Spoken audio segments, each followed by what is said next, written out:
Hello and welcome sa part 4 ng ating Rubik's Cube tutorial. So ito na ngayon yung step 3 ng pagbuo natin ng Rubik's Cube gamit yung layer by layer method for beginners. So sa part na to, bubuuin natin yung second or yung middle layer sa pamamagitan ng paglalagay ng edges na kailangan pumunta dito. So kung mapapansin mo, yung middle layer or yung second layer natin binubuo lang ng mga centers at ng mga edges. So edges lang yung mga ilalagay natin dyan. So una sa lahat, isa munang pagpapaunawa. Tingnan mo dito sa ibabaw, makikita mo yung yellow na centerpiece. So sa Rubik's Cube, kung ano yung center, kung anong kulay yung center, ganun yung kulay na bubuuin doon sa side na yon, obviously.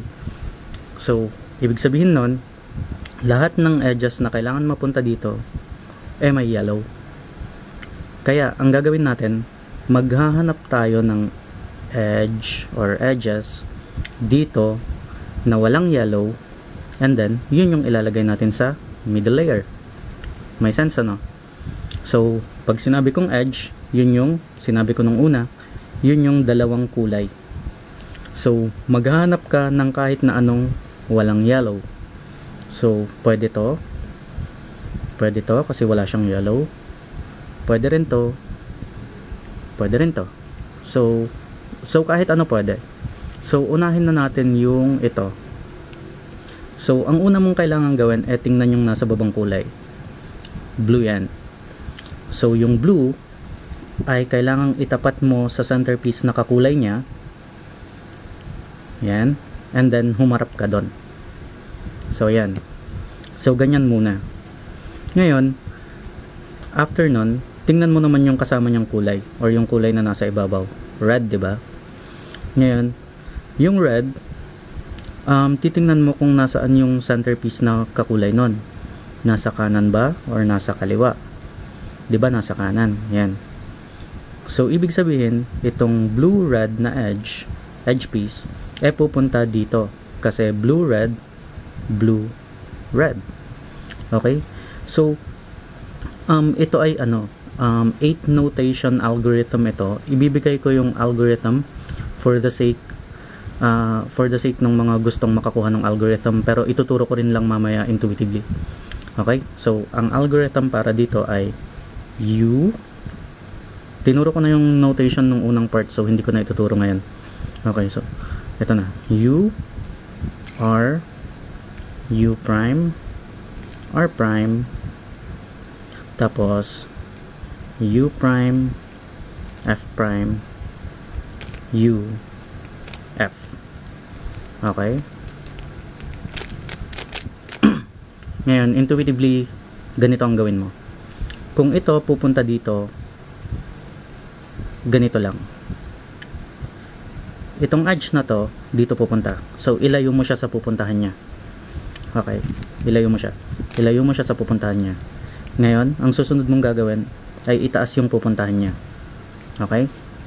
After nun, ibalik mo yung inilayo mo. And then, after nun, ibaba mo yung itinaas mo.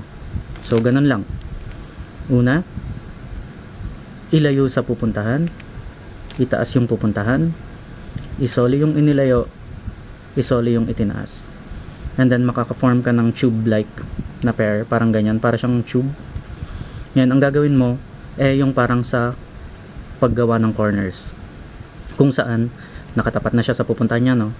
Harapin mo yung puti, itabi mo, itaas mo yung pupuntahan, isoli mo yung itinabi mo, and then baba.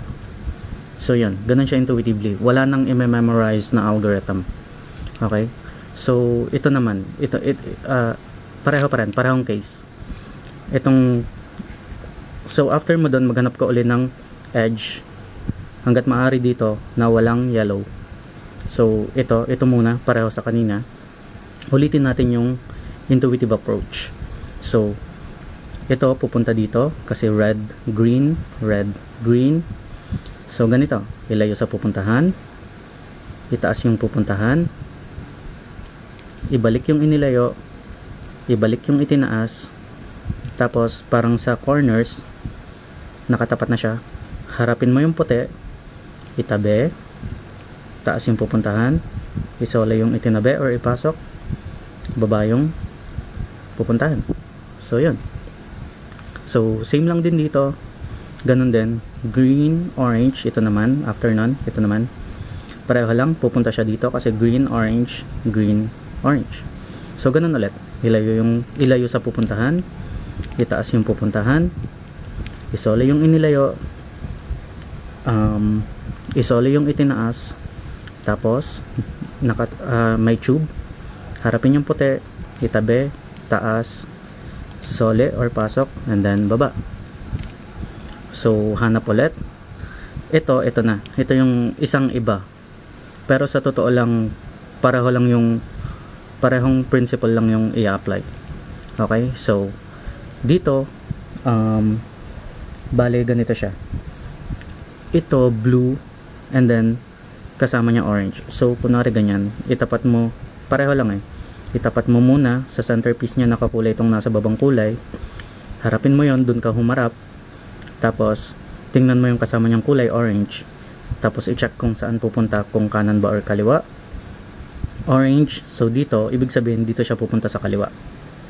So una muna yung algorithm.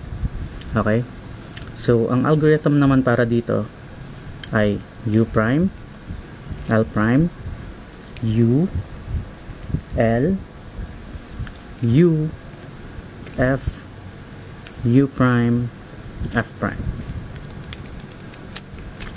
Ngayon gawin natin siya intuitively. Intuitively. So okay, ganito,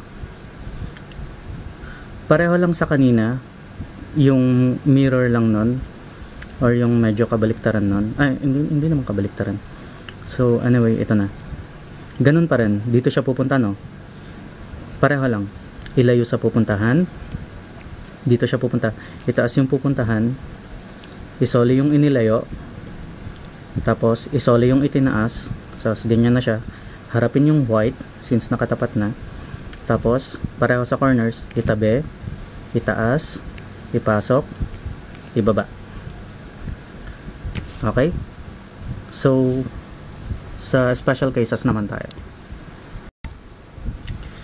Okay, so para sa special cases gaya nito, so halimbawa nagsosolve ka ng Rubik's Cube, no? Tapos sa step 3 ka na. So ngayon naghahanap ka ng piece dito sa taas, sa ibabaw na walang yellow. Kaso wala kang mahanap kasi lahat merong yellow.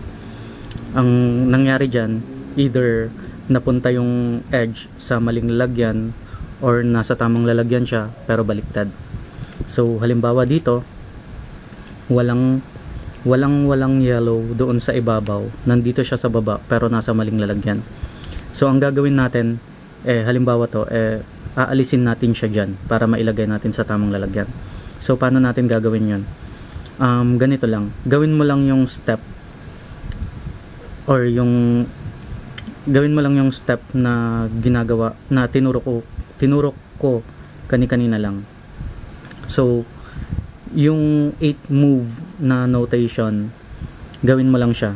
So halimbawa, kunwari lang ito lalagay natin dyan. So susundan natin yung ilayo sa pupuntahan, itaas yung pupuntahan, isole yung inilayo, ibaba yung isole yung itinaas, tapos harapin yung puti, tabi, taas, pasok, baba. So mawawala na yung nandito, napunta siya dito sa itaas. So ganun lang. Okay, so pwede mo na siyang gawin. Yan. Okay, so isa na lang.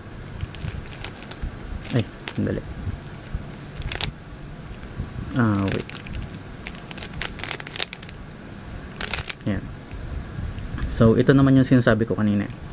Halimbawang yun nga, ginagawa mo yung middle, nasa step 3 ka na, tapos ginagawa mo yung, sinosolve mo yung middle layer, and then wala kang mahanap na walang yellow, tapos nandun siya sa tamang lalagyan pero baliktad. So pwedeng ma-encounter mo to. So ang gagawin mo ganun din, gamitin mo lang yung 8 move notation or solution para matanggal ito dito. So halimbawa ito ilalagay mo dyan, i-assume mo na ito gusto mong ilagay dyan para mahugot ito. Ganun lang, yung tandaan mo lang yung sinabi ko, yung ilayo sa pupuntahan, itaas yung pupuntahan, isoli yung inilayo, isoli yung itinaas, harapin yung puti, tabi, taas, pasok, baba. So nawala na siya dito, napunta siya dito, pwede mo na siyang isolve gaya nung kanina. Okay, so yun, ilayo sa pupuntahan, itaas yung pupuntahan, isoli yung inilayo, isoli yung itinaas, harapin yung puti, tabi, taas, pasok, baba. So parang palatandaan yung tube, no? So kapag tama yung unang 4 na moves mo, makakabuo ka ng tube. Yun. Tapos isushoot mo na lang yung tube na yun gamit yung pagharap sa puti, tabi, taas, pasok, baba. Okay, so yun na muna para sa part na to ng ating tutorial. Sana okay naman so far. So practice lang, and then kapag ready ka na, pwede mo nang panoorin yung next na part, which is yung last layer. Okay, so good luck and bye bye.